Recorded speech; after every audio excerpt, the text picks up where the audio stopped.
Hello, and welcome to class 3 in Theories of World Politics. Today we're going to talk about different forms of violence, non-state violence in world politics, focusing specifically on terror and extremism. I'm just going to share slides. Hopefully you can see that. All right. Here is the lecture plan. We're going to start by making a distinction between war and terrorism, drawing on some of the things that were discussed in the previous lecture. And I would like to do this along sides of two positions. The first one is so-called international liberal position. This is the dominant position on the distinction and on the I want to say definition of terrorism, but I don't mean this in formal way, because there isn't a formal definition or internationally unanimous and accepted definition of terrorism. And then the other position is critical perspective or critical perspectives. After we have done that, we're going to move to the question of the discourse of evil in world politics and the extent to which suicide bombing, as sort of one instance of terrorism in world politics, functions as a figure of evil deeds or an evil act, and how those who commit them are also constructed in particular ways as those whose humanity is put in question, so as the figure of the inhuman in world politics. And then finally, following from this, we're going to ask about the role of emotions and affects in world politics in respect to that specific case of violence.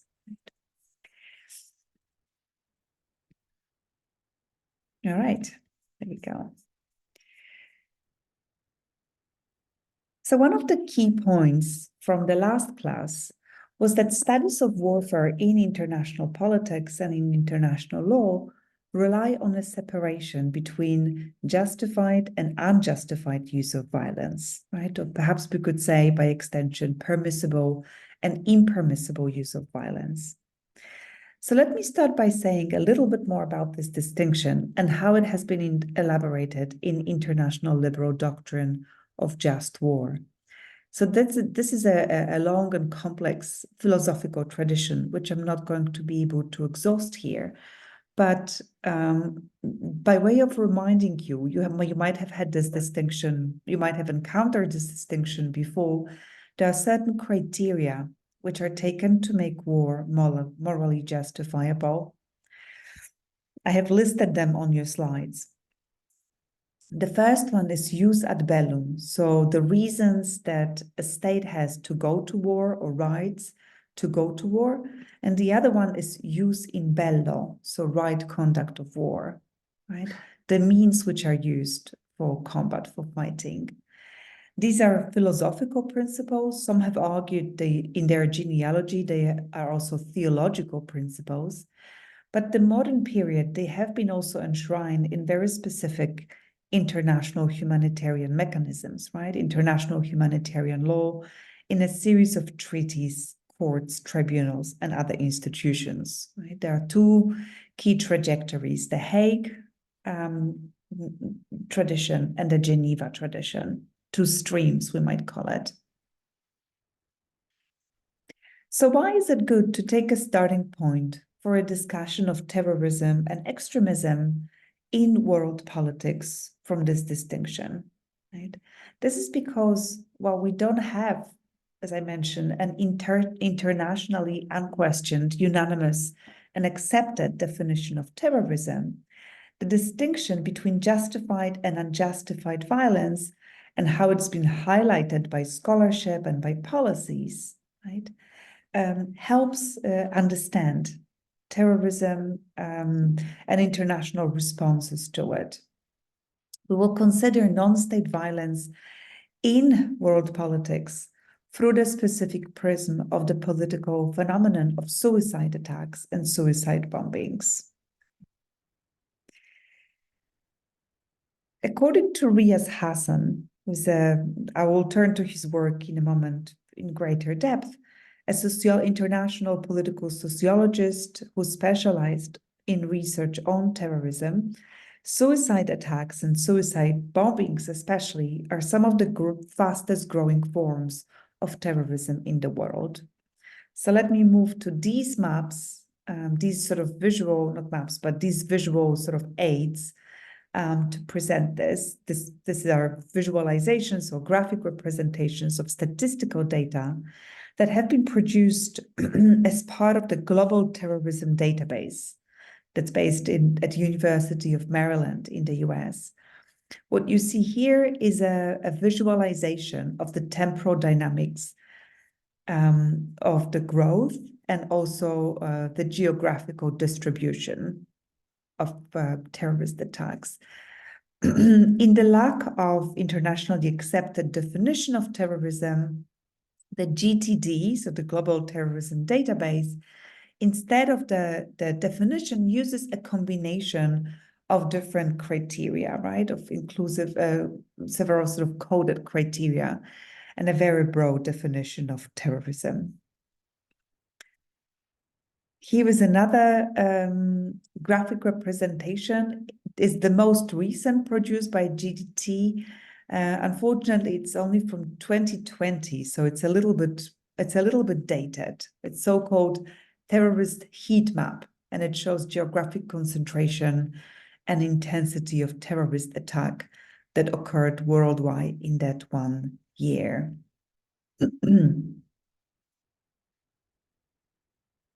If that's interesting to you, you might want to look it up. There is GTD has all sorts of research data and all sorts of sort of models that I think can facilitate university scholarly work on terrorism. And also you are very welcome to use their data. They have availability and accessibility of it.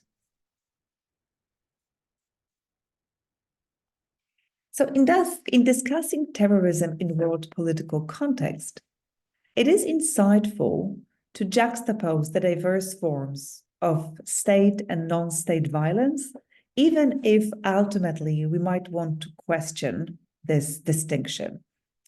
Here is a link sort of between today's class and the previous class. The question, how do modern warfare, and terrorist suicide attacks differ, right? Asking this question will help us understand better the relationship between law and violence in world politics. And I would like to do that by outlining two positions. One, this is a liberal institutional position.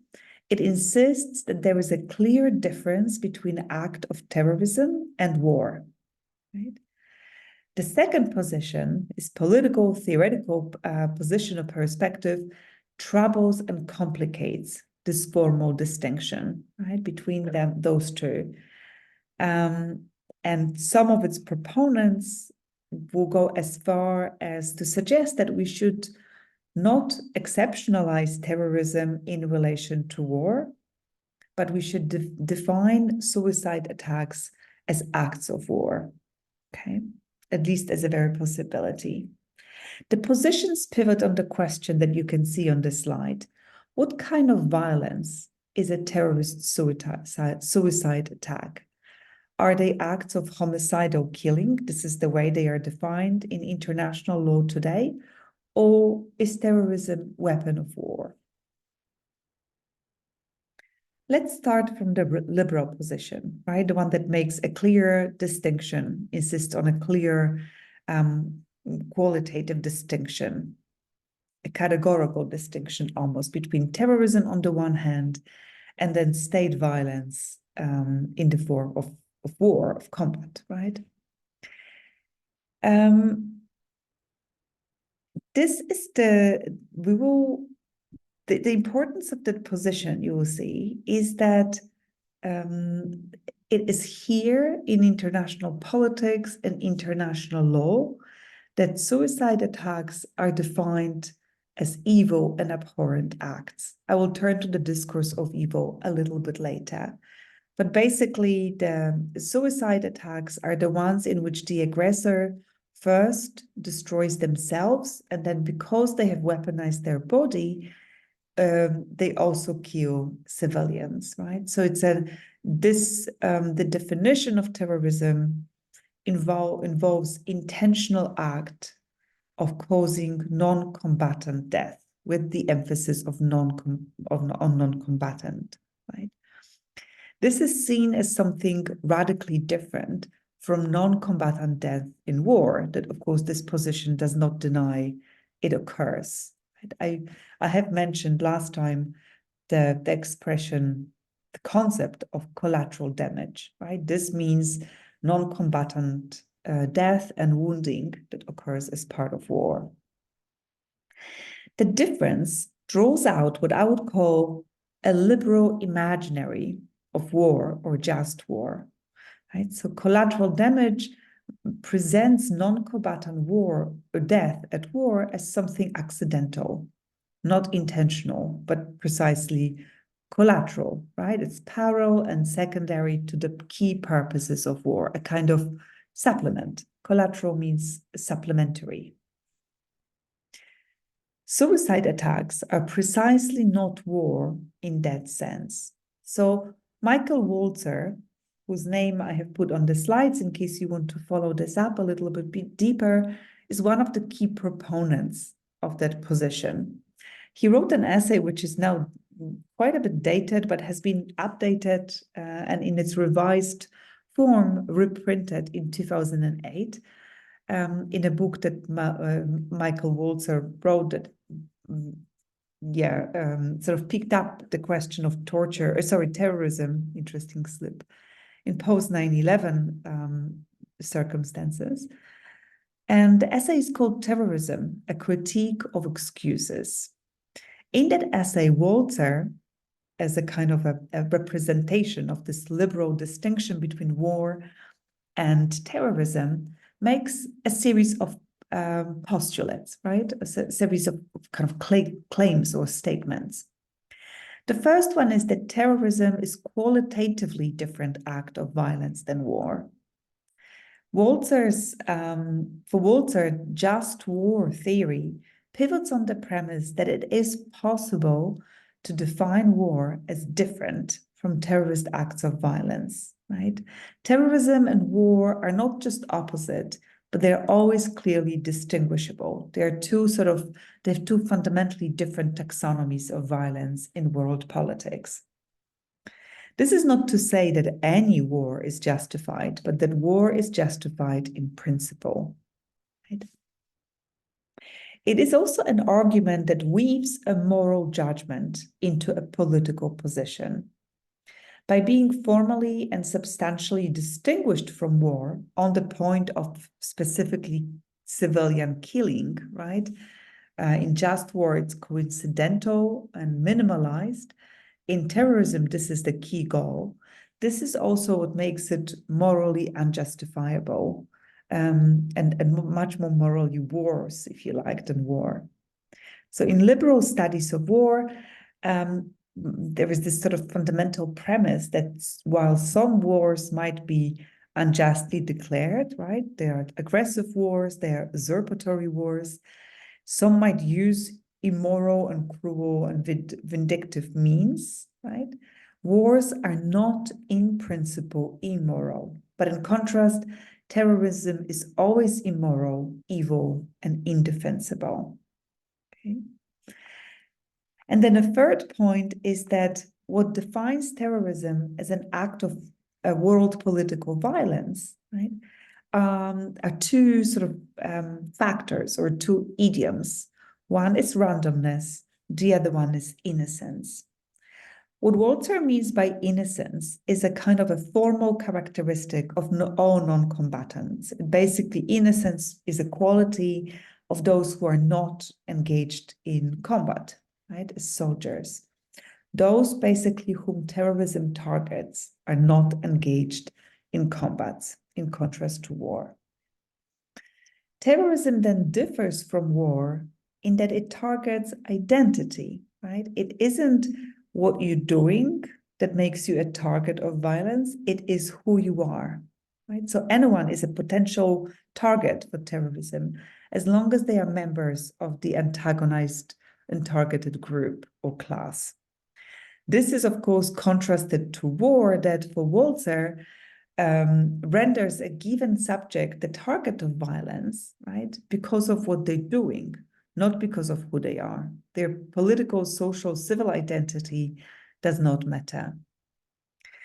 By treating civilians as legitimate targets, then suicide attackers violate the core principle of just war, and that's the principle of civilian immunity.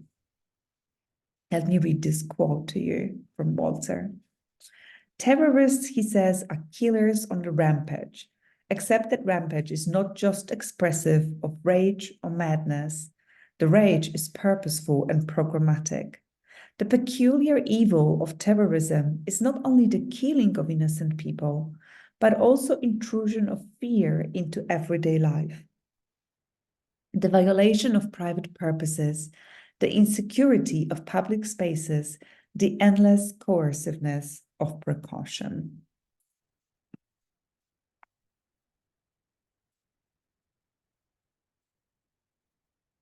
What are the consequences of this line of thinking, of the liberal position on violence in world politics? What is the kind of theoretical and political impact of the liberal position? I would like to suggest that it makes a kind of a dual discursive move. The first one that is more conspicuous, more clear, is that we could say it exceptionalizes terrorism as a form of world political violence. But at the same time, it also makes an intervention into the dominant understanding of war, right? So while it exceptionalizes terrorism, it normalizes war in principle. I keep emphasizing this. It doesn't mean it normalizes all war, right? But the conflicts, the violence that fits the criteria of just war. So it normalizes war in principle. Even though these texts are now a decade and a half old, they are still extremely influential in shaping our thinking about the matters of violence in world politics, right? Precisely on those two counts, exceptionalizing terrorism and normalizing war. There are many different iterations and sort of proponents of this position that have sort of developed in the last 20 years. And one that I want to mention, also a little bit dated, but I think nevertheless very, very telling, a piece of writing, that piece of scholarship published almost immediately after 9/11, draws this distinction farther, this exceptionalization of terrorism, by sketching out a parallel between the terrorists today and the pirates of the past. Okay. So this is an article from 2005 by international relations scholar Don Puchala, who argues that there are striking similarities between terrorism and early modern piracy. He attempts to demarcate a radical difference between the figure of the combatant in world politics and a suicide attacker, a terrorist, and suggests that the sort of historical parallel of a terrorist is a pirate, right? So terrorism is akin to piracy on a number of counts. And just to mention some of those upon which Puchala builds his argument is that, first of all, they are both cases of transnational menace, right?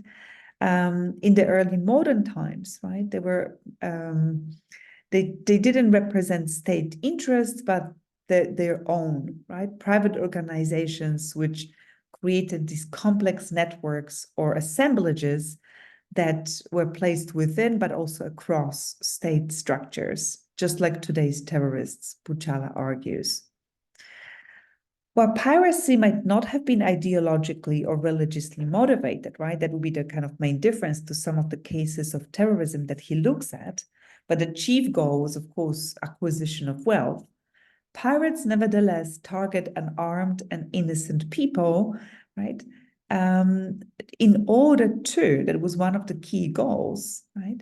In order to spread and incite terror. So terror as a kind of response to their activities was a deliberate goal. And this is another of those similarities.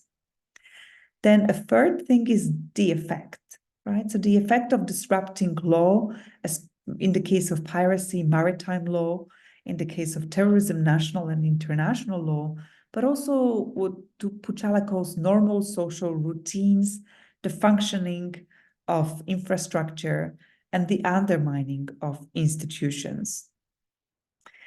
And then finally, final 2 points are technology and leadership. So both have terrorism, and then this historical piracy has had a complex relation to technology.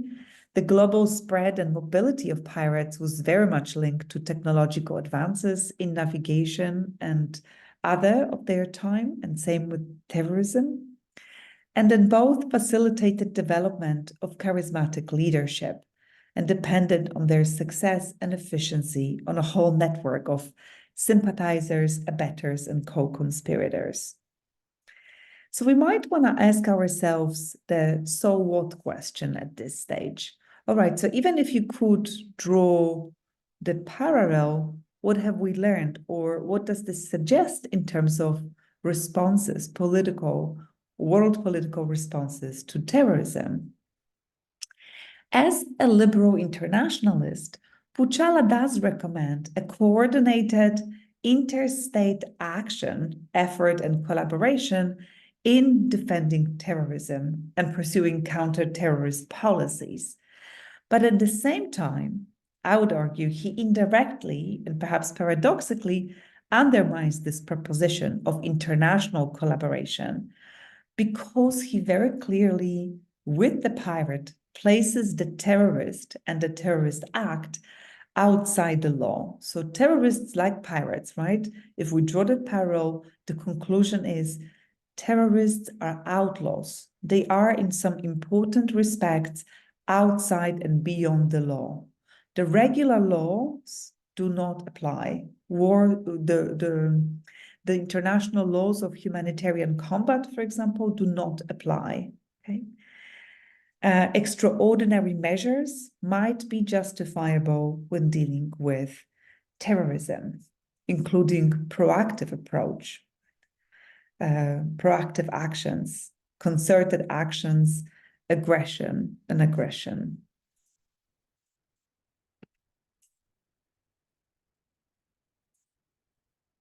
All right, so this is more or less an outline, a sketch of the liberal position that makes a very clear and strict categorical distinction between these two types of violence in world politics. Let me now turn to critical perspectives. Right? So on this slide, I would like to, I'm sort of showcasing, if you like, a work of Riaz Hassan, whom I have mentioned earlier, the international political sociologist, who has done a lot of work on terrorism and specifically focused a lot on two contexts, Sri Lanka and Palestine, or Israel and Palestine. In his book, Life as a Weapon, Hassan critically examines this liberal position that is espoused by, well, Puchala, but specifically Michael Walzer, right? He's the key name. And the definition of terrorism, in terms of targeting innocents, non-combatants, and randomness, okay, disrupting deliberately the daily rhythms of life. And Hassan argues that war does that too. In fact, that's exactly what war does. And states are more efficient, more effective, and more capable of achieving these two goals. Looking at the history of suicide bombings in two contexts, as I mentioned, Palestine and Sri Lanka, Hassan argues that terrorism is a form of organized violence that resembles, is akin to war. The only aspect, in fact, that terrorism has that is sort of unique to terrorism that we don't find in cases of warfare for Hassan is that violence, at least in those two cases, Palestine and Sri Lanka, is not undertaken in the name of a a foremost state unit, right? A political unit of the state, but in the name of other non-political units, right? Non-states or political units, different political communities, ethnically defined, for example, but of course, not only.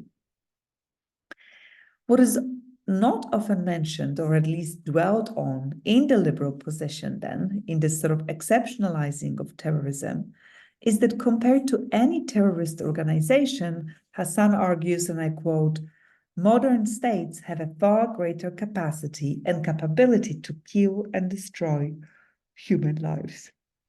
Excuse me.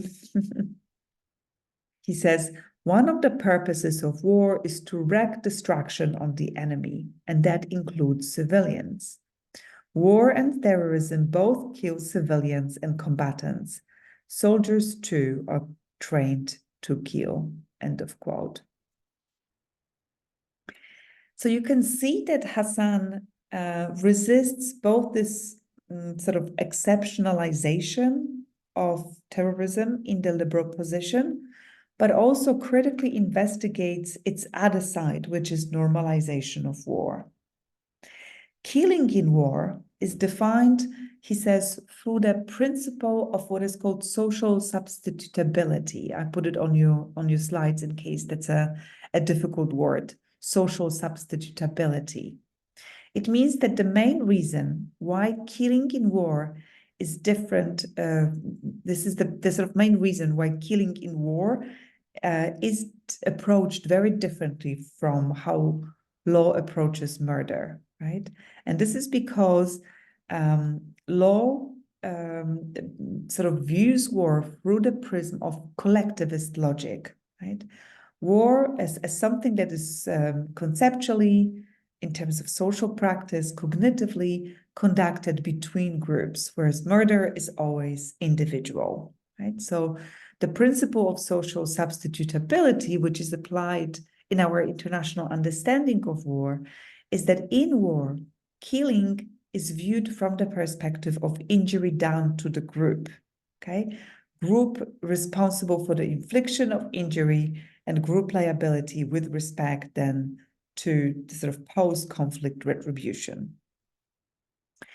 Hassan's argument is that the same principle of substitutability and logic, collective logic, applies to suicide bombing. Okay, these attacks, he says, are acts as such. These acts are much more like acts of war than murder in the legal sense, right? The attackers, they have always varying levels of collective support. They are related to defensive claims over, for example, occupation of a territory or political subjugation and oppression of a group. They target groups or members of groups, right? And the meanings of their deeds is also collectively developed and assigned by groups, by social collectives. So the important point, right, for him is not to regard social bombings as acts of murder, as it's currently done in international law, but as acts of war, right? The important thing about this is that this does not lessen their significance, so their importance, right? If we approach terrorism and war killing, we will be capable to sort of group it or relate it to international laws of war.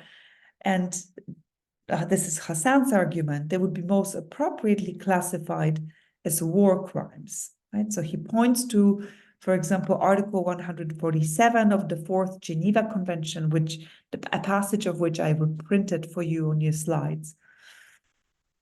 And this is Article 147 famously defines war crimes, that they include willful killing, torture, or inhumane treatment.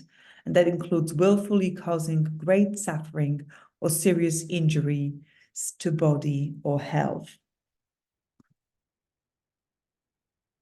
Suicide attacks would fit under the definition of Article 147. Right? So we might also ask, to finish off with Hassan, Riaz Hassan, what would be the advantages of this approach, right? And in other words, what would be the advantage of not exceptionalizing suicide attacks in the same way, but treating it as category of war crimes? And Hassan has a response to that, because that's a question that has been raised. The advantage is that just as in war, we would be able to, the global public, if you like, or international legal community, would be able to view the acts of violence in focus that are committed not just by the terrorists, if you like, but also by the occupying armies, right? So here, of course, he's thinking about Palestine and Israel and Sri Lanka, and the military and political leaders, right? So you wouldn't be able to have this sort of preemptive self-defense argument, or it would be questioned under the framework, within the framework of international law.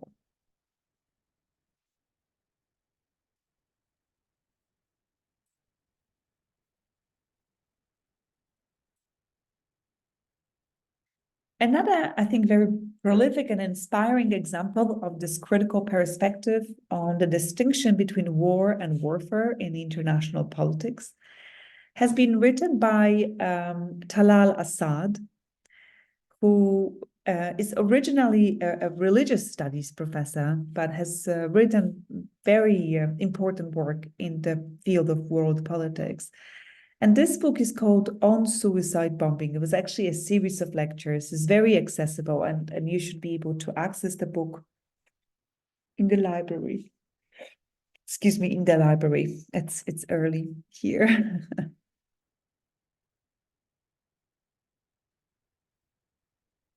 So Talal Asad makes a series of arguments. We're going to be returning to his book a bit later again. He argues that in world politics, the categories of war and the categories of terrorism are constituted according to different logical criteria, where war takes its sense from the questions of legality and terrorism from feelings of vulnerability and fear of social disorder. So this is something we haven't quite investigated yet. Okay, so we're going to look a little bit more closely now with Talal Asad into the problem of social disorder, but also affects and feelings of fear, of terror, and vulnerability. Asad asks, what is the effect of terrorism and war being defined as opposites, right? What is the effect of exceptionalizing terrorism while normalizing the violence of war? To this here, Assad's position is sort of similar to Hassan, to Riaz's. But the difference is that Assad draws our attention to something slightly different. He asks, what is rendered invisible about war and modern state armies when we exceptionalize terrorism as something opposed to war, at least in principle? War, he says, is equally to terrorism capable of brutalities and deliberate cruelty, right? It can intentionally seek the killing of non-combatants, and it can take as one of its goals instilling fear and insecurity into people's everyday life. Okay, so this is what is rendered invisible. Whereas with Riaz Hassan, the argument was how terrorism resembles war, right? And how we could respond. The international legal response would be to treat it, to place terrorism within the rubric of international humanitarian law as war crimes, for example. Here it's a kind of similar but reverse argument. So the optic is reverse, which is it's not how terrorism resembles war, but let's critically investigate war in terms of its resemblance to terrorism. Right? Asad offers us a critical reading of Michael Walter's argument, and he gives an example of how this sort of differential taxonomies of war and terror play out at the level of international interpretations of the Palestine-Israel warfare. Assad says that for Michael Walters and others, the figure of the Palestinian fighter engages distinctively not in acts of war, but exactly in terror. Hence, these acts are products of evil, which are aimed at destruction of a sovereign political community, end of quote. This leads Assad to present the assault of the Israeli army and air force in West Bank and Gaza as, for Walter, they are sort of preemptive self-defense, right? And in principle, they could be called just war.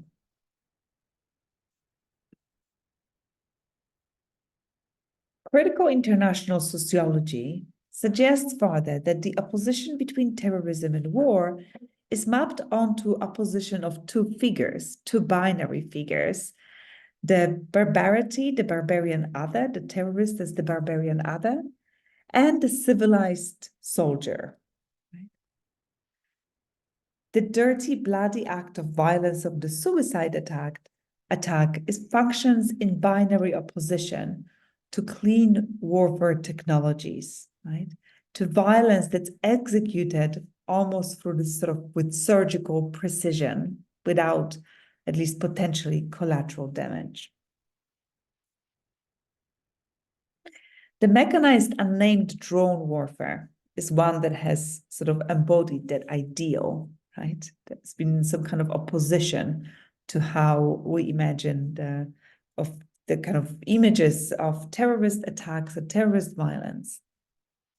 Taken at face value, the advocacy of the unnamed warfare technologies argues that drones make it easy precisely for war to fulfill the internationally sanctioned criteria of just war, right? So due proportionality and military necessity of aggression.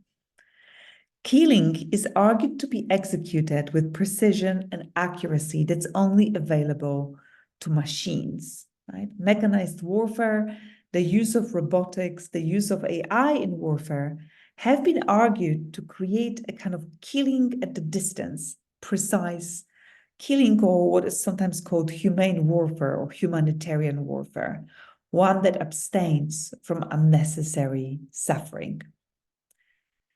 Against empirical evidence, drone warfare is depicted as one that eliminates collateral damage, right? Civilian death and destruction. It unfolds without the risk to those who control it. So you can see a very different figuration to the terrorist, right? Who suffers, who pays with their body, with their life. Suicide attack, then, in this mainstream discourse, Talal Asad argues, is an epitome of wanton violence, right? One that is sort of grounded in malice and injustice and disregard for what is considered to be right and humane. It is unjustifiable, not just unjustified in a specific historical instance, but it's categorically unjustifiable. I want to emphasize this strongly before we move on, right? Partly by way of making a summary, sort of a two-sentence summary. The binary opposition between terrorism and war that we find in the liberal position as a kind of presentation of two kinds of violence in world politics both pivots on, but also engenders or produces the notion of inhumanity, right, of the attacker, of the non-human. Without the category of non-human, this dominant discourse of terrorism would not make sense. And I'll go a little bit deeper when I show you examples later with representations of the terrorist as a kind of monster. The opposition between the figure of the terrorist as a barbarian and the Western combatant, right, as a hero, as a civilized hero. This dominant construction shows soldiers as basically professionals that are driven in their conduct by skills they've been taught, by organizational infrastructural rules, by civil norms, and by effective training. In contrast, the terrorist is viewed as someone who is driven not by this sort of technological skills and organizational skills, but by passions, right? Combat makes us ask about the place of emotions and affects in the world. The citizen soldier as opposed to the terrorist barbarian. What is disavowed or rendered invisible in this image or this discourse is, Assad reminds us, that soldiers are also taught to hate the enemy. They are also required to kill, and not just combatants. Feminist historian of violence, Joanna Berg, in An Intimate History of Killing, I have reproduced the cover for you on the slides in case you want to look it up, documents how this emotional training or emotional socialization of soldiers unfold, right? She does it through like archiving, uncovering, and digging historical archives of military training. But one thing she points it over and over again is the methods that incorporate violence, even brutality, in many of the military training, right? For example, she looks in detail at the US Marine Corps training, and she notes similarities between those regimes and those of people who were taught to torture prisoners. So the point is kind of larger, that this technological and physical training of combatants and the acquisition of skills also includes an emotional training, a socialization with different and specific ways of feeling. What the distinction between warfare and terrorism also renders invisible is that one of the goals of modern warfare has been to terrorize populations, okay? It's not supplementary or collateral. It's often been one of the main goals. Joanna Berg's argument is historical, from the firebombing of German and Japanese cities towards the end of World War II. These goals, she shows, were executed with the objective to kill and terrorize civilian populations. There is an image on your slide, which is an aerial view of Tokyo after firebombing in March in 1947. And there is also a link to somewhat aged but still relevant, I think, article by Hugo Slim, published in International Affairs, called Why Protect Civilians? And it gives account on how firebombing was conceptualized by American and British scientists who built models of German and Japanese cities and calculated the effects of the attacks against a variety of factors in the urban settings, such as density of buildings, wind patterns, and so on. The intended effect, was optimization of the annihilating effect, right? The goal of the attack was to optimize terror.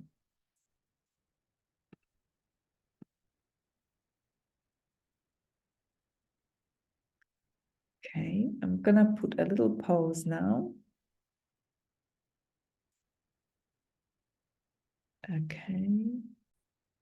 Okay, I'm gonna resume and share screen. So there we go.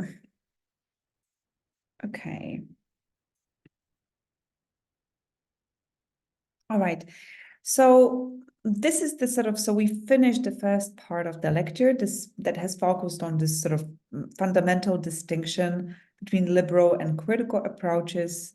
One making, kind of a categorical differentiation between the acts of terror and the acts of war, types of violence, and the other one trying to sort of cast this distinction in doubt, with Riaz Hassan showing how terrorism resembles war, and then with Talal Assad trying to show how acts of war resemble terrorism. but both sort of thinkers helping us sort of ponder, right, problematize this sort of dual move of exceptionalizing certain kinds of violence and then normalizing other kinds of violence. What kind of theoretical, but also what kind of political move this exceptionalization and normalization are. So now I want to move to the second part of the lecture, and that's I have sort of go a little bit deeper with the problem that the discourse of terrorism in world politics has been so closely linked, well, to two sort of intersecting discursive trajectories.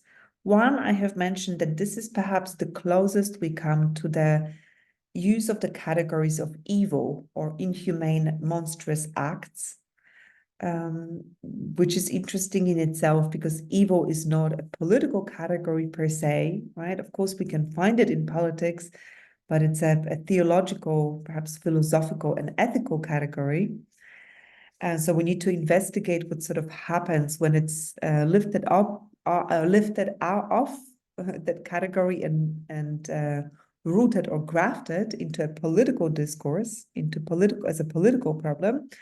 And the other one related to this is the question of the inhumane. And I don't mean inhumane in the literal sense only, but what does it mean when certain political subjects, or certain political figures, if you like, those who are associated with committing terrorist act, are presented as less than human, okay, as somehow monsters? And it's a critical way of thinking about how our world politics is indebted to these larger cultural schemas or ways of thinking that are then incorporated, molded to certain political effects. Okay, so let me start by reading you a quote from the book I've already introduced, Talal Assad's On Suicide Bombing. Talal Assad says that explanations of terrorism, right, in terms of religious and especially Islamic motif are still favored, right, in scholarship and definitely in policy. And that's partly because, I continue to quote, they provide a model that combines psychological elements, which are familiar from criminal trials, so basically pathologizing terrorists, and cultural science, distinguishing the terrorists, distinguishing them from us.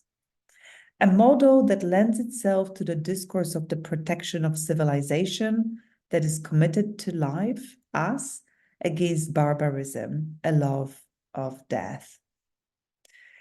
Assad identifies here this oppositional figure, terrorist as an oppositional figure that can be traced back to, well, as far back, he says, as European colonialism, but is alive and kicking, right? An opposition between the barbarian nation and civilized nation. So barbarian groups and civilized groups, barbarian and civilized or humane kinds of violence, right?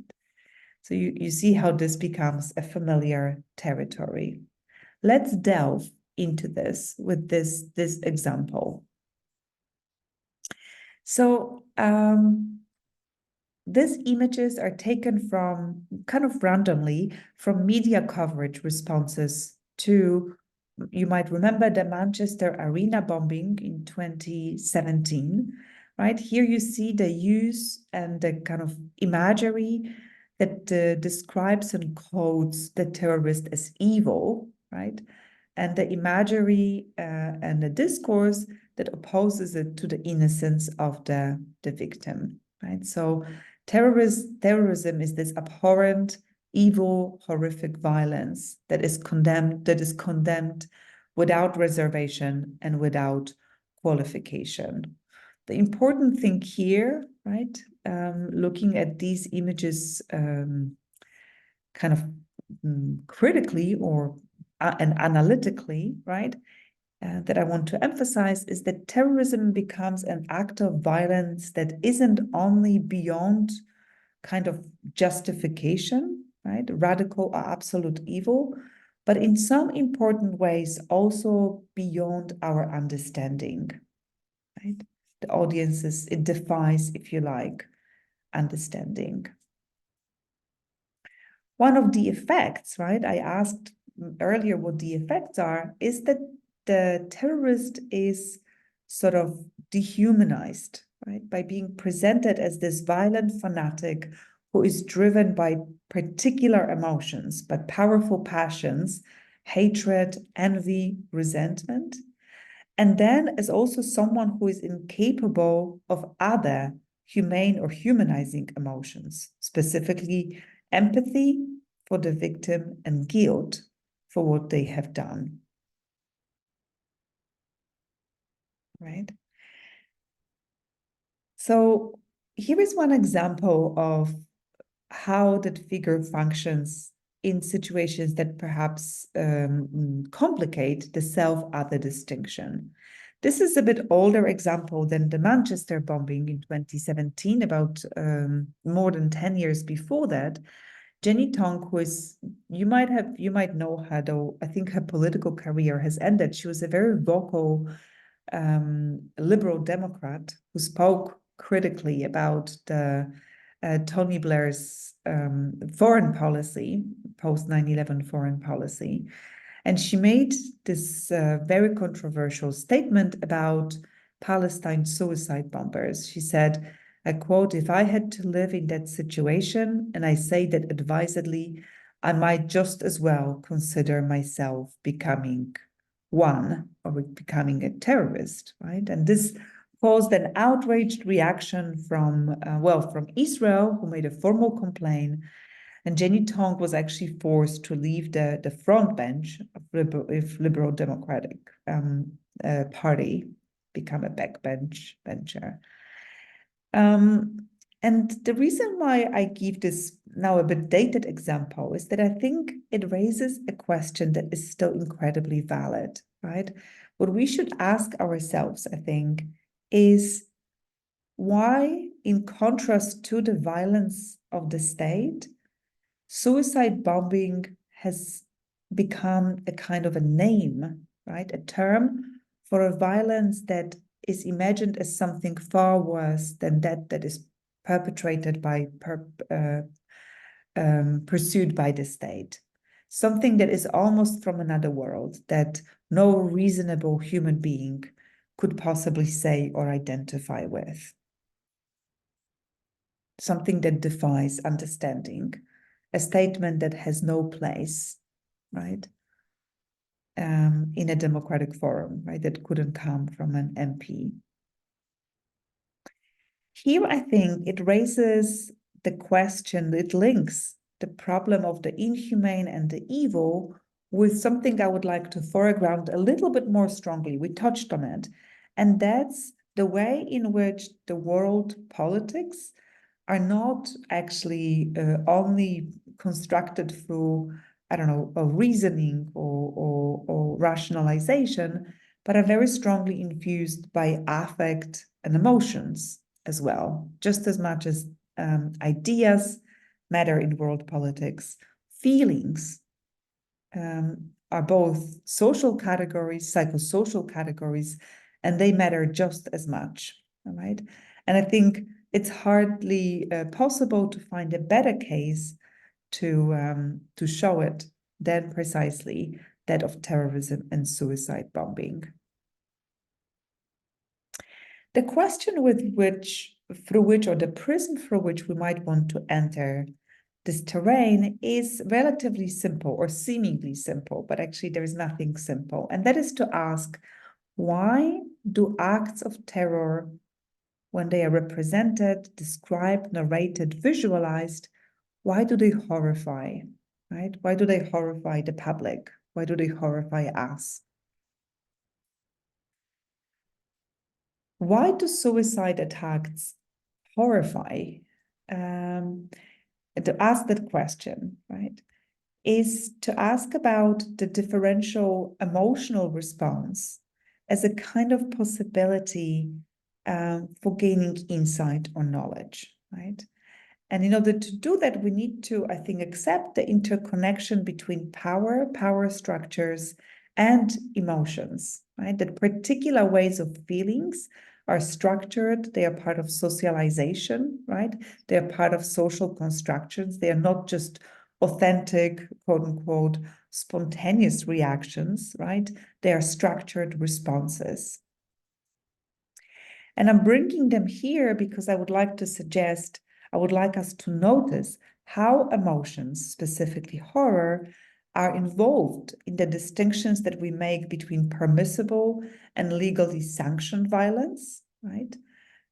Like in the case of war, where soldiers' military competence coincides with the lack of this sort of passionate affective component. And on the other hand, right, delegitimizes or renders impermissible, unthinkable, different kinds of violence because it's labeled as this sort of hateful feelings that is motivated by particular emotions and affects. So in the last 15 minutes, I would like to mention three kinds of texts, so three texts that have spoken, that have asked that question, the connection between why is terrorism, suicide attack, this an act, a deed in world politics that to which we respond with horror, that horrifies us.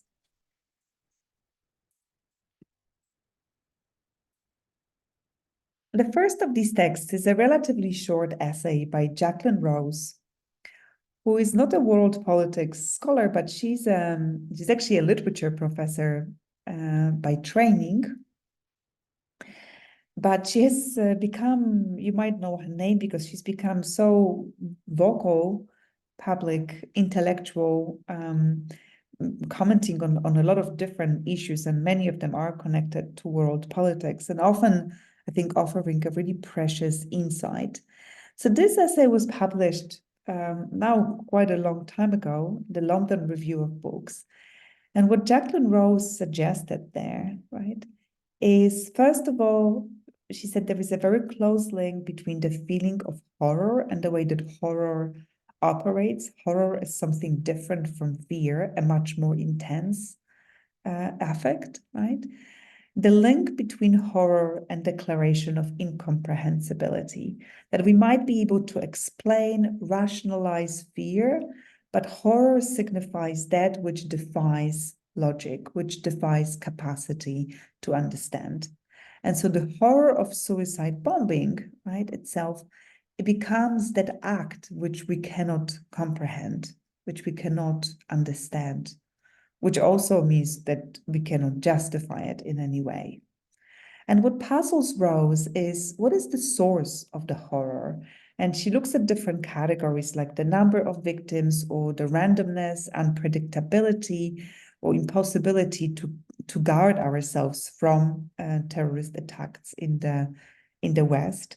And she says that the horror of the suicide attack is sort of cannot be quite explained away, or at least sufficiently explained by those other reasons. And this is what she argues. This is the quote. The horror would appear to be associated with the fact, it's quite a provocative statement, that the attacker also dies, right? Dropping cluster bombs from the air is not only less repugnant, right? But it's somehow deemed by Western leaders to be morally superior. But why dying with your victim should be seen as a greater sin than saving yourself, right? Or pressing buttons, as with drones, is unclear. Perhaps, I continue to quote, the revulsion stems partly from, and I underlined this sentence for you, the unbearable intimacy shared in the final moments by the suicide bomber and her or his victim.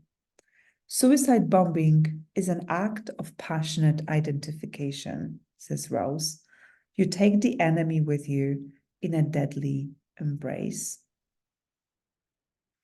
As Israel becomes a fortress state and the Palestinians are shut out into their enclaves, there is less and less possibility of contact between the two states, right, or the two people. Suicide bombing might be the closest they can get. So incredibly powerful, provocative statement, right? Rose suggests that suicide attack sort of straddles a distinction that I mentioned before between enemies and friends, or enemy and a brother, or enemy and a fraternal subject, as a figure of intimate attachment.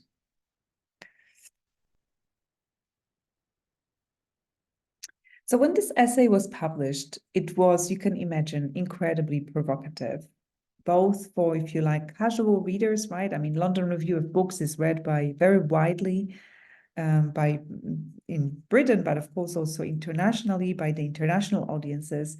But it was also like stirring an anthill with a stick for scholars.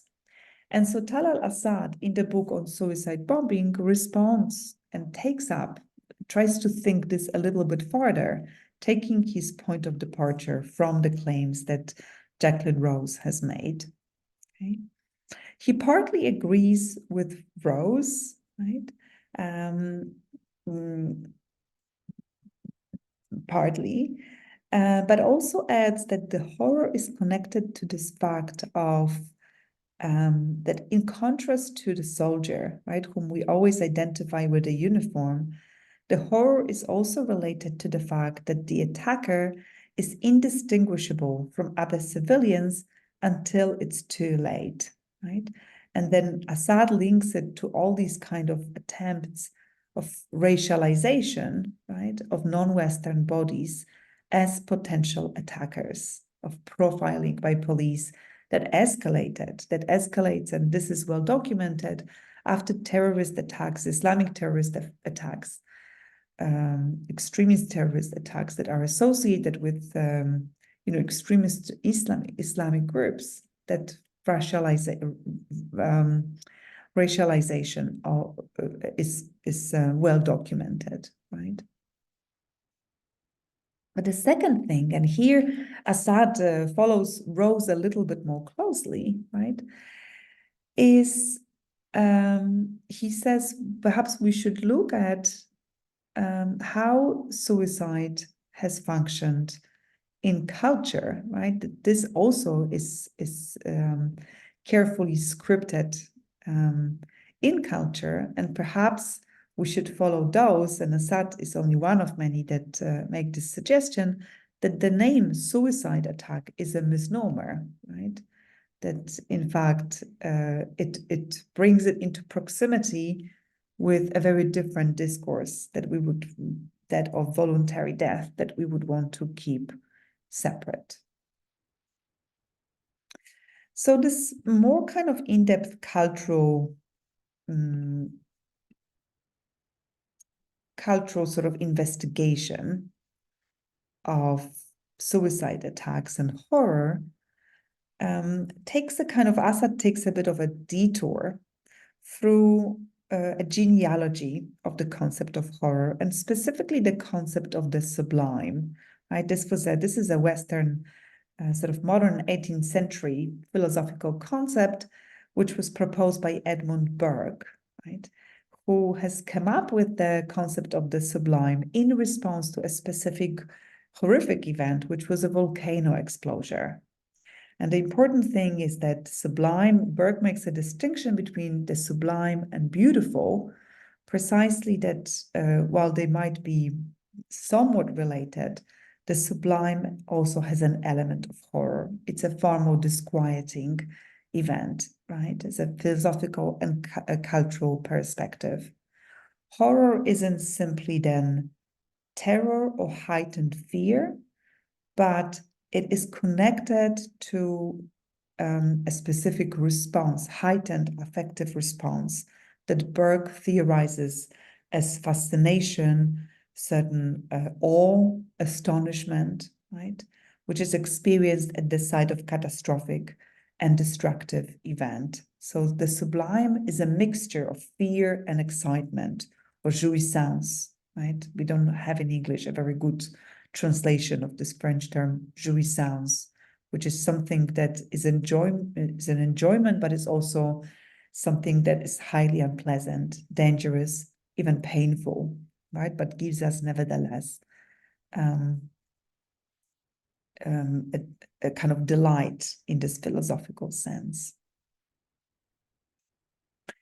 And Assad, with this deep tour, says, returns to the question of why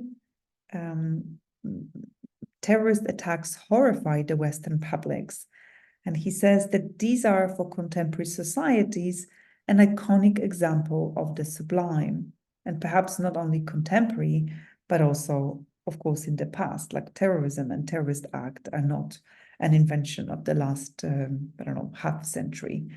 They've been going on under this very name for at least 150 years.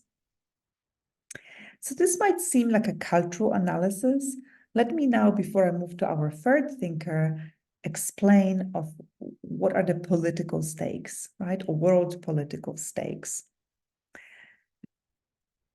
In addition to the sublime, this might be even more puzzling to you. Assad brings the myth of Samson from the Bible. I don't know if that's something that you're familiar with, but basically the myth of Samson in the monotheological traditions, biblical, Islamic, Christian, and Judaic, Samson is associated with a figure of someone who lost his immense supernatural strength, right? And who, when he was regaining that strength, made sort of pillars of a massive temple collapse, killing him and all his enemies, were the Philistines in their main temple. Right? The myth, right, has been identified as central to the formation of Israel's modern identity. And this goes as far back as the Jabotinsky's 1930 novel that sort of refashions Samson as an alternative Jewish nationalist Zionist stereotype, if you like, alternative to some of those other derogatory stereotypes of Jews in Europe that associated Jews with victimization. So the role of the Samson myth and the way it was sort of fueled and galvanized and maintained within the Israel state's early project was to help construct a sort of archetype of the real Jew, a strong, fearless warrior who is compromising against the enemies. Right? And I have given you some references to Etzoni Amitai's article, for example, but also Assad is sort of deals with that, and a few others. The Samson myth becomes inscribed in the Israel State Project, according to this, as a kind of political idea of standing up against your enemies to the point of self-destruction. Okay, so Samson, by the way, the Samson option, by the way, ironically enough, is the name for the nuclear arsenal of the state of Israel.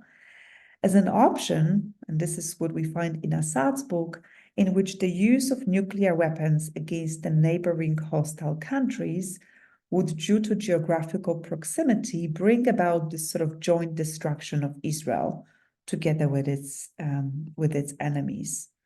So this is Etzoni's article about that Israel, Samson's children. He says, Samson, Masada, and the Holocaust, deeply lodged in the Israel's collective consciousness, might lead Israel to strike out if it feels sufficiently threatened, cornered, and betrayed. Samson, blinded and defeated, leaned on the pillars of the temple and brought it down on his enemies and himself. On a barren mountaintop, the last Israeli fighters killed each other rather than surrender to the Romans, right? So this is the Masada myth, history. Even Israeli school children know that we will never again be herded like the lambs to the slaughter, which is why the way Israelis learned the lessons of the Holocaust. Those who plan to twist Israel's arm to the breaking point best take into account that those who stand on the edge of the abyss may jump rather than yield, taking others with them. So let me now bring this all together, right? Because there's quite a few loose threads. And let's think carefully about Assad's argument here at the level of world political theory of violence. And it's I will admit, if you're finding yourself provoked by what those scholars say, this is a very provocative and perhaps controversial argument which they are making. So remember that the point that Assad makes, right, is that the term suicide attack can be misleading. The language can be misleading because suicide is associated with a different kind of discourse of voluntary death. But we should narrow it down perhaps through a prism of self, of thinking about the models, right? The archetypes that we have in culture of self-destruction of oneself, destruction of the self with the other. So it is a little bit different discourse. So actually not a little bit, it is a different discourse. It's a logic of self-destruction. And then what Assad and these other critical thinkers, Gil Anidjar, whose name you can see is another one who has thought carefully and thoroughly about this, is that against exceptionalizing terrorism, these critical thinkers say that the logic of self-destruction can also be found, can also take place at the level of the state. Okay? So Gil Anidjar, I put the name there in case you want to read a little bit more on this topic and go even deeper than we are able to do in this lecture. They consider the type of state and non-state violence, right, that have at their core a component of self-destruction or self-laceration. That's Gil Anidjar's term, a situation where being at war with the enemy inevitably invokes being at war with oneself. And you could maybe push me here that Israel's specificity makes it quite unique, right? But these thinkers, Gil Anidjar, extended farther, taking, for example, the US as also a state where the logic of self-defense becomes implicated with options of self-laceration, of self-violence. Okay, so this is a very critical point that at the level of political theory goes against the modern notion of sovereignty and the key principle of self-preservation, right? Which is something we have inherited through liberal readings of thinkers like Hobbes, that the state is entrenched upon the principle of self-preservation.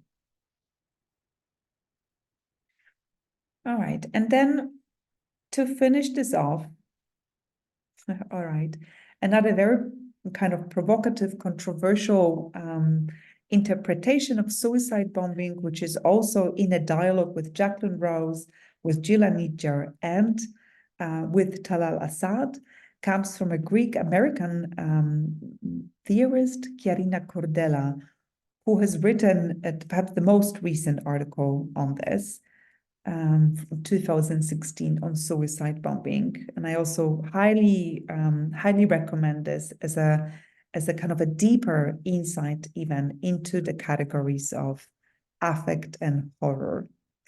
So while with Assad we had figures of Samson and the sublime volcanic sort of eruption as archetypes for our cultural constructions of suicide attacks, Chiarina Cordella points to a different one from Greek mythology, right? And she says that a kind of archetype a gendered archetype of the terrorist, of a female terrorist, is the figure of Medusa. Not sure if you know that myth, but she was the kind of emblematic horror in Greek mythology. She was a monster that turned people, horrific monster, not just ugly, not just fearful, but one would horrify. And she was so horrific that people that looked at her turned into stone. So there was this effect of petrification, right? You couldn't reason with Medusa, you couldn't talk to Medusa, you couldn't befriend the Medusa, you couldn't even look at her, right? Any kind of contact with her meant immediate destruction. And Karina Cordella says that this is a kind of a key. This figure of the Medusa holds a key for us to understand the contemporary world political discourse of the monstrosity of terrorist attack, of the designation of certain acts of violence as monstrous. The ones that we encounter, we cannot reason, we cannot understand, but they bring us into a kind of state of paralysis. So this sort of embodied state of paralysis is for her a rubric of horror, right?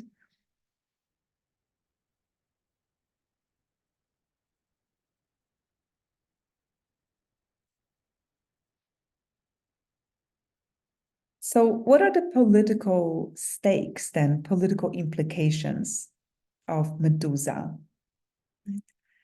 What kind of, if Medusa causes the state of paralysis, petrification, right?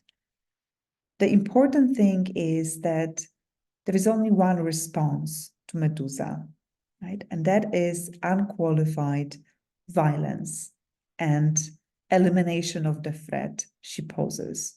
There is no way to deliberate with her, right? You cannot invite her to the table, to the round table, have a negotiation with the horror she represents, right? You need to eliminate her as the subhuman or anti-human threat.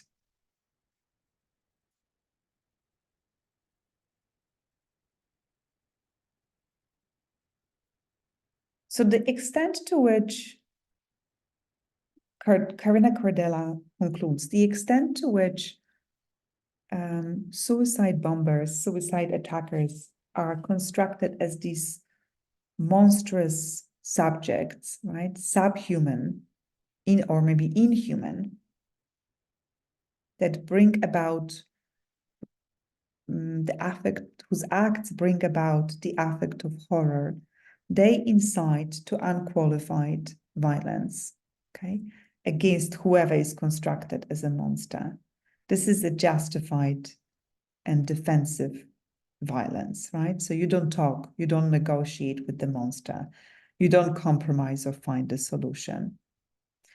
And she identifies in Western liberal international discourses, right, is the suicide bomber who's typically racialized or orientalized. She calls it freaks of nature, so pathologized, or freaks of culture. Right?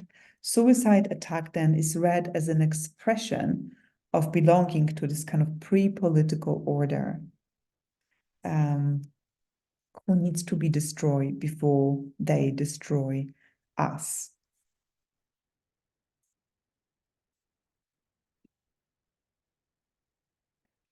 And this is to finish off with, because this is a kind of alternative possibility which Jacqueline Rose and actually Karina Cordella as well outline, a different kind of possibility. Thinking about terrorist attacks in specific historical circumstances as not repertoire of the monster, right? So bringing voices which are actually hardly ever heard, I think, in Western media. And especially today, I think there is not enough of these voices, which are critics and commentators based in the Middle East that are Palestinian voices, right?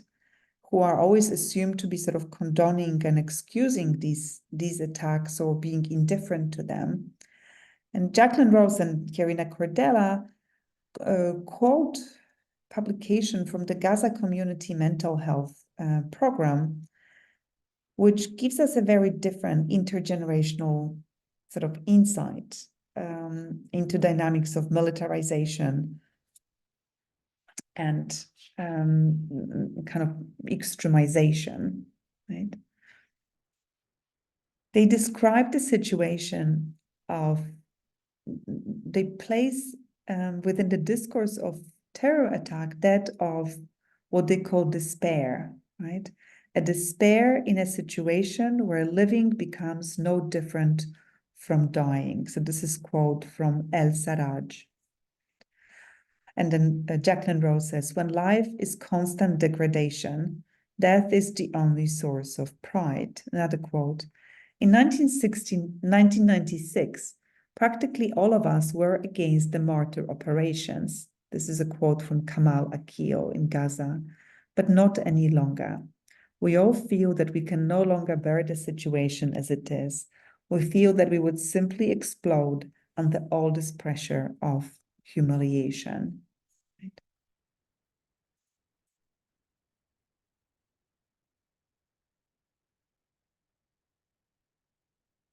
What is striking, I think, about these comments and many more like that, right, is this stress on not the subhuman or the, I don't know, otherworldly sort of inspirations, martyrdom, pathologized inspirations, but the earthly and political interpretations of the attack, right?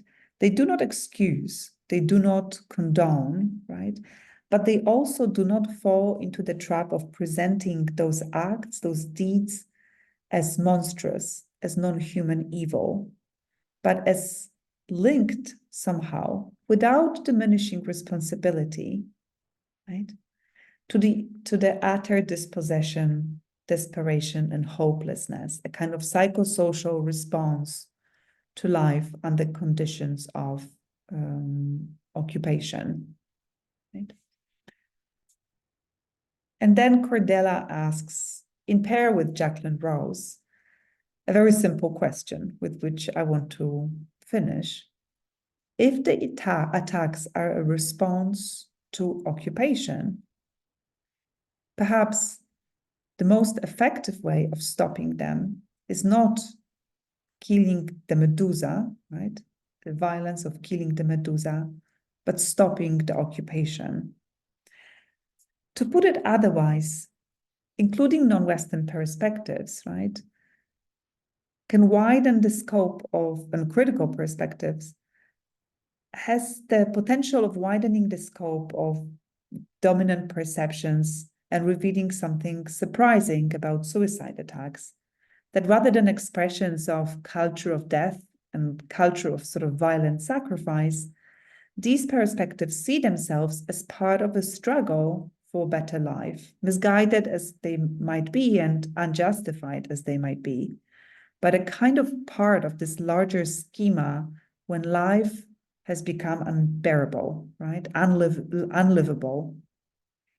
Though, of course, the paradox is that strive for a better life takes the form through an act that denies and disregards the life of the victim and the perpetrator alike. So I'm going to bring it to a stop now. Thanks very much for listening, and please don't forget to fill the exercises which are linked to that lecture, which you can do on the basis of the lecture and on the basis of the readings. Thanks very much, and I will see you next time.